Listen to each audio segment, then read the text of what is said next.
Ok, gente. Então, continuando o nosso estudo de variável aleatória bidimensional, agora vamos ver o caso para variável contínua.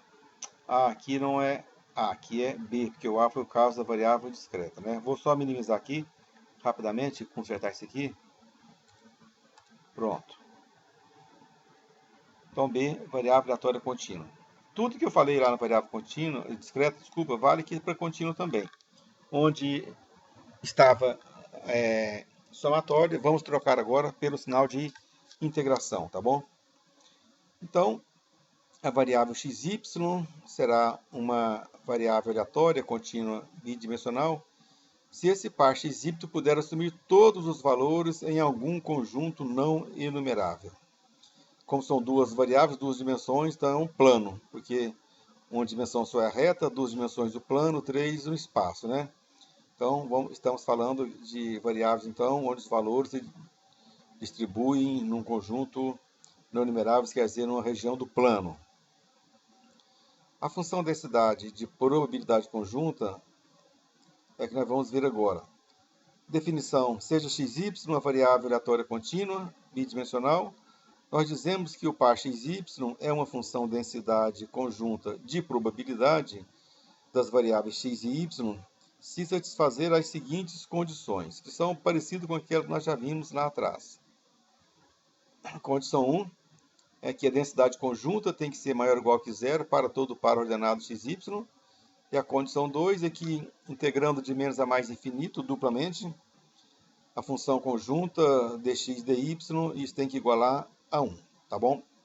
Então, sempre assim, a função maior ou igual que zero e a integral sobre uma região do plano, onde está definida essa função, diferente de zero, a integral tem que ser 1. Volto a falar que essa integral aqui de dentro é em relação a x, a integral aqui de fora é em relação ao y. Você resolve a integral dupla, primeiro resolve a de dentro em relação a x, vai obter uma expressão e depois resolve a de fora em relação a y, tá ok?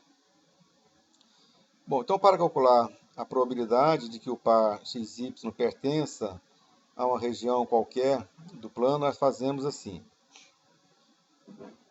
Probabilidade de x estar variando entre a e b, ou seja, x está no intervalo a e b, e ao mesmo tempo o y está entre c e d, isto é igual à integral de a a b, integral de c a d, de f de xy dx dy. Então veja bem, o x está entre a e b, então aqui dx, entre a e b.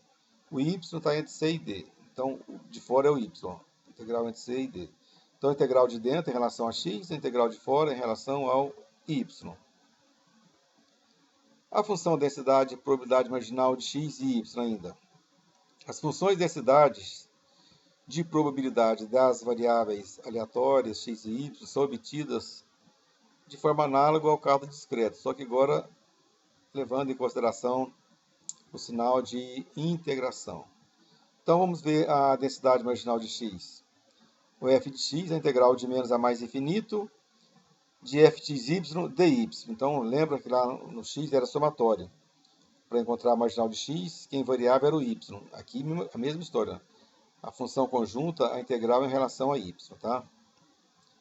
A densidade marginal de y é o contrário. Gzinho de y, a integral de menos a mais infinito da densidade conjunta xy em relação a x. Então, quem vai ser variável aqui nessa função na hora de integrar é o x. Veja bem, para você não ficar preocupado com o símbolo de integração, porque na prática a gente não vai estar integrando de menos a mais infinito o tempo todo, né? Você vai ter um intervalo bem definido para x e também para o y, tá ok? Bom, as distribuições condicionais também são semelhantes ao cálculo discreto, só que aqui não é mais distribuição de probabilidade, mas é a tal FDP, né? Função densidade conjunta. Então, é assim, ó. A distribuição condicional de x, dado que y é igual a um yzinho qualquer, nós escrevemos assim, ó, f de x dado y é a densidade conjunta dividido pela densidade marginal de y, com g de y maior que zero, porque está aqui no denominador.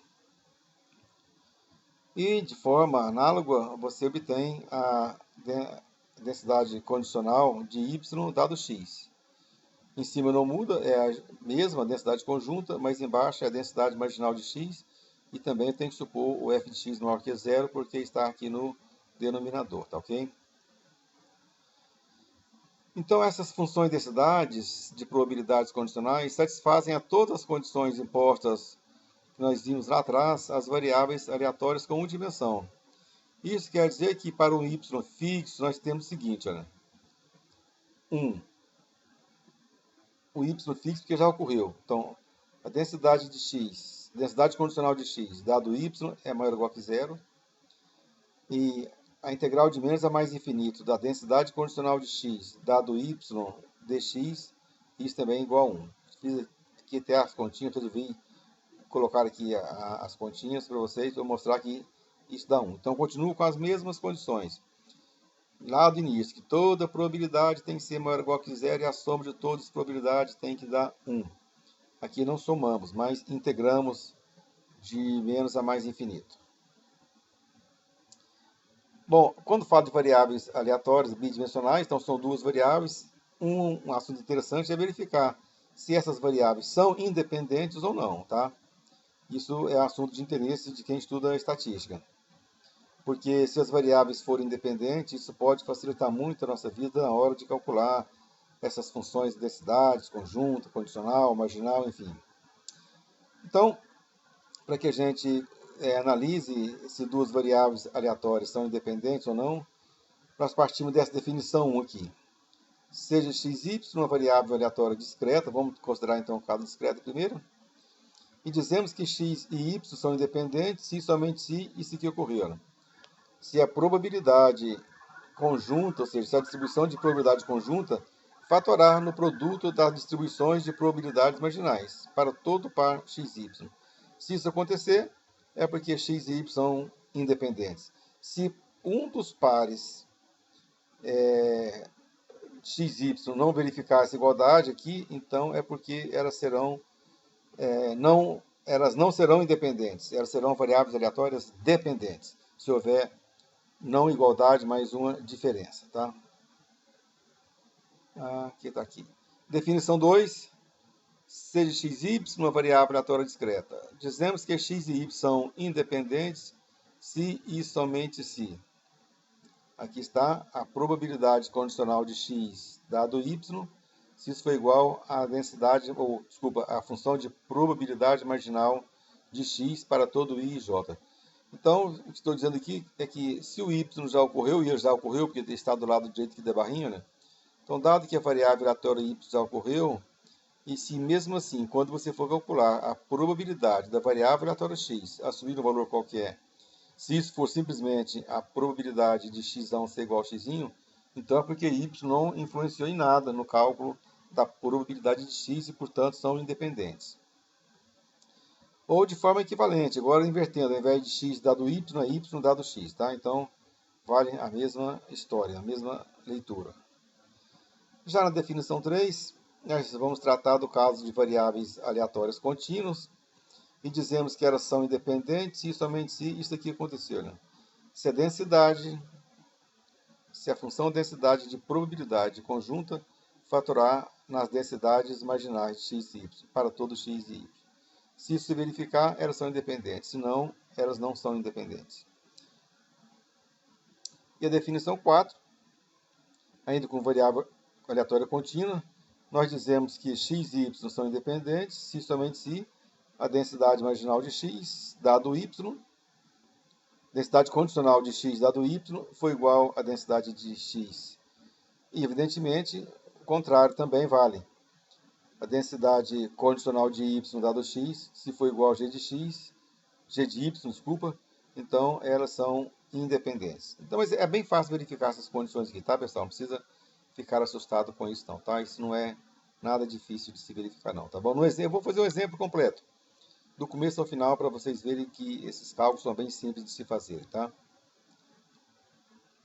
Então, esse exemplo aqui vai ficar para outra gravação, porque o exemplo é grande e o filme vai ficar muito comprido aqui, tá? Então, eu volto para falar desse exemplo 1 aqui, tá bom, pessoal? Até mais Então nós já voltamos com esse